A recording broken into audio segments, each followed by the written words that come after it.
But now if you want to talk about short covering, which you probably do, there was some short covering yesterday, was there not, Kristen? Absolutely. All right. So I think we need to break down what could happen short-term in markets versus the reality of what we expect in 2023. I also think yesterday's price action is a great reminder of the dangers of market timing. The worst days in the market tend to be followed by these best days. And the data shows that if you're out of the market on average for only 2 of the best days of the year, you reduce your per annum return by over 80% over time. There were certainly a lot of technicals driving this rally. So you had extreme bearish positioning in the market. We had record volumes of option activity leading into yesterday, both on the side of put options, where we saw some unwinding of that positioning, but also, interestingly enough, on the side of call options and a lot of investors positioning for a bear market rally. And obviously, as dealers are hedging that activity on the back of it, it could drive markets higher. Now, the one thing that I have to say, though, going back to what you guys were saying at the beginning of the program, in terms of what happened with CPI, does this mean the Fed's going to pivot? We don't believe so, and it's pretty simple when you break this down. 7.7% CPI print is still far away from the 2% target. The Fed is trend dependent and not data dependent on one single data point. Chair Powell has said this in the past, and he's very clear that they're not going to give too much credence to one data point, even though it's going in the right direction. And I think the last thing, 50 basis points in December, that's not a dovish signal. That's still a pretty extreme rate hike. So we're still on this tightening path, which is why we're cautious.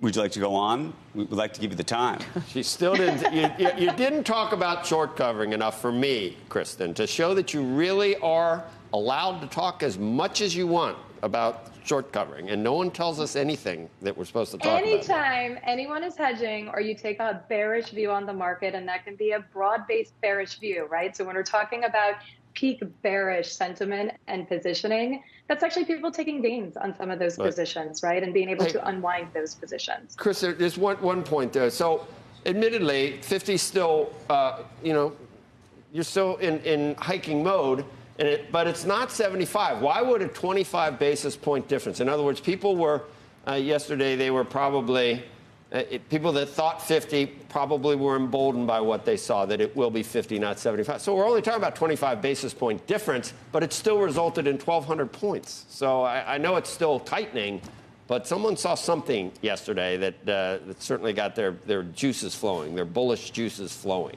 You think we go back below? We go back below 3,600 to new lows at 3,200 on the S&P. Is that what you think? I think you have to balance out what could happen short term and then what we expect for 2023. And so what Chair Powell was saying was this was just a little over a week ago, right? How fast, how high, how long? And the ultimate kind of conclusion is we could reach this place where we're at a slower pace but higher destination.